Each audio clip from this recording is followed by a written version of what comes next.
Okay, so to look at this question, we need to just really quickly go over maybe some simple trigonometric equations and how we would use the CAS method to solve those. So let's say you had an equation and it said that the cos of theta is equal to root 3 over 2.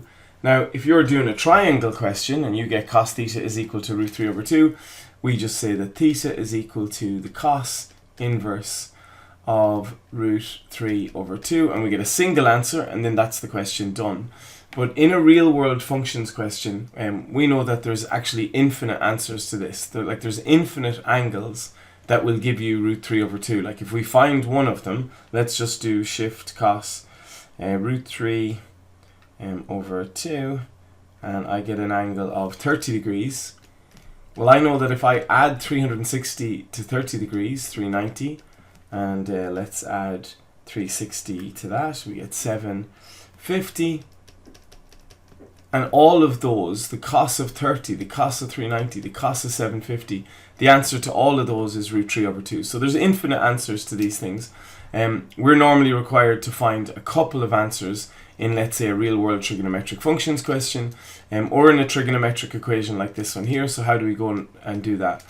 So what we do is we draw a circle, and we call this the cast circle.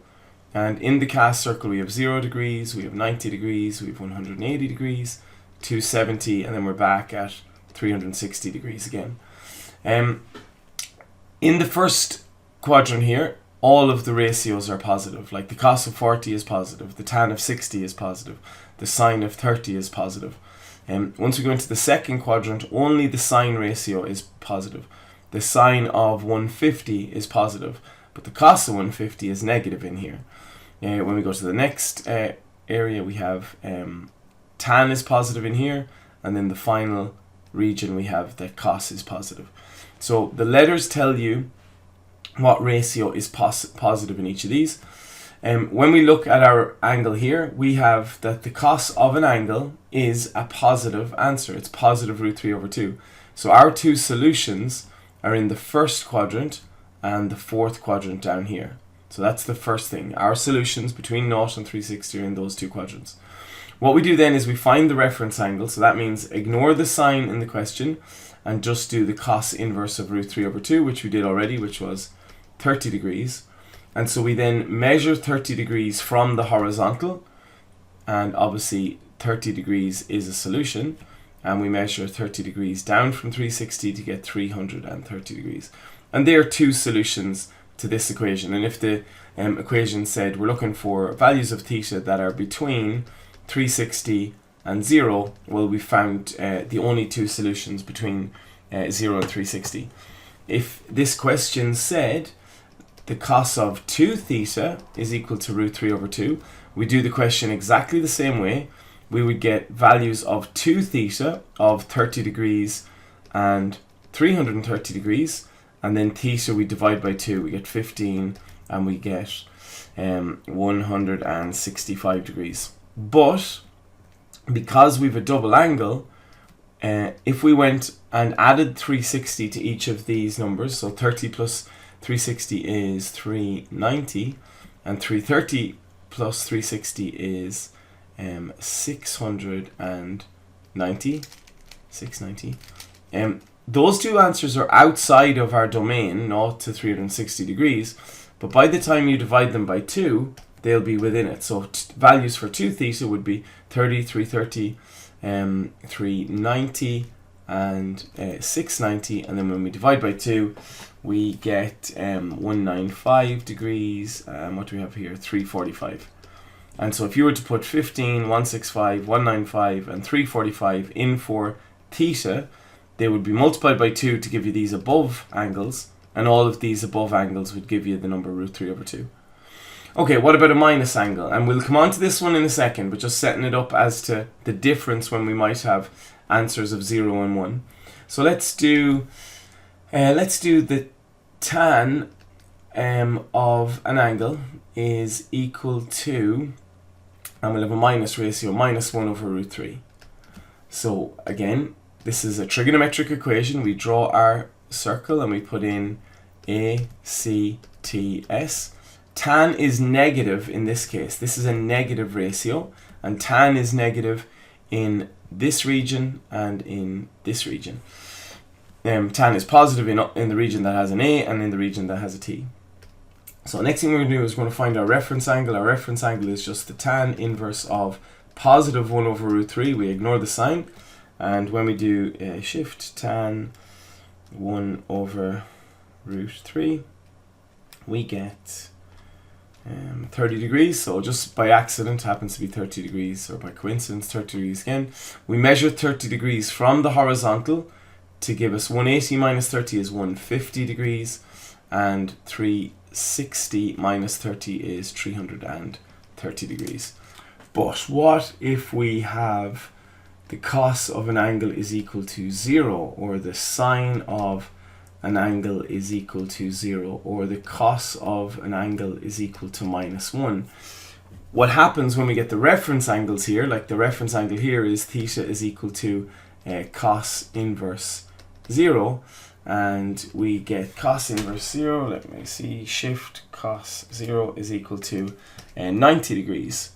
But think about it on a circle like this. I mean, 90 degrees is up here. What do we do with that reference angle? Like, do we add it or subtract it from the horizontal? Or, like, where do we go with that? So it's difficult. Zeros and -1s and 1s, they're on the axis. And what I mean by that is, like, if you think of a unit circle, we have a value here. This is 0 degrees. And on a unit circle, this is the point 1, 0. Here we have 90 degrees, and on a unit circle this is the point 0, 1. And here's 180 degrees, and on a unit circle this is the point -1, 0. And we have 270, and on a unit circle this is the point 0, -1. And then we're back at 0. This could be 360 also. So values of 1 and 0, if we have ratios equal to those, we just read them off this graph. And the way that we read them is, we just say that the first is cos and the second is sine. So cos sine, cos sine, cos sine. So how do we then use this little chart to read this information? So instead of going and finding a reference angle and trying to figure out, do we add or take that away from the horizontal, or what do we do? All we do is we have a look and we see the cos of an angle is 0. What's the angle that gives cos to be 0? So cos is the first letter in each of these pairs, or the first digit in each of these pairs. So I can see it's at 90 degrees and at 270. The cos is 0 in both of those. So the answer here is 90 and 270. But it's also 180 added on to each of these. So it's 360 added on to each of these. So it's 90, 270, 360 plus 90 is 450, 270 plus 360 is equal to 630. And it goes on forever, like there's infinite answers. But we have 90, 270, 450, 630, and on like that. But we use the graph to do it rather than actually trying to do the CAS method, when it's again zeros, 1s, and -1s. What about sine theta equals 0? Well, let's have a look. So sine is the second number in each of the brackets. So we can see that it's a 0 here when it's the angle is 0.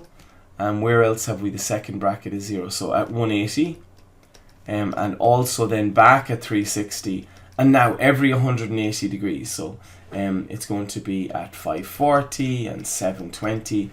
So we're adding 360 to each of these, and we'll get multiple answers, or infinite answers, where the answer is 0. There's infinite angles that when you sub them into sine of theta, you will get the number 0 out. And again, we don't use the CAS method, we just throw them into this. Last one, what about cos theta equals -1? So cos is the first number in each bracket, so if we go to 180, that's the only place that it appears in the circle here. So theta would be equal to 180 degrees, but then obviously it's every 360 added onto this forever. So 360 and 180 is 540, and if we add 180 again, we get to 720, and so on. There's infinite angles that would give you, where the cos of that angle will give you -1. Now look, if you're doing triangle questions and you get cos theta equals 0, you know, we just throw that into the calculator, we get an answer of 90 degrees. That's the only valid angle in a triangle. If we do sine theta equals 0, we get angles of 0 and 180, so neither of those are valid. Like, you'll never get a question where you have sine theta equals 0 in a triangle, because you can't have an angle of 0 and you can't have an angle of 180, and you definitely can't have angles bigger than that. And then cos theta equals -1, that's the same. You can't have angles bigger than 180. So this is the method we use in a trigonometric functions question. So to the one we have here, we have you've done the work here and you've let your angle equal 0. So you found the derivative to find the max and min, and you let that equal to 0. So when we let that equal to 0, we divide both sides by minus 11,250 pi over 13. If you divide 0 by that, you obviously still get 0. And here we have one of these questions where we have the sine of an angle equal 0. And we say to ourselves, look, if we ever get sine and cos's equal to 0s and 1s or -1s, draw out 0 degrees, 90 degrees, 180 degrees, 270 degrees, 360 degrees.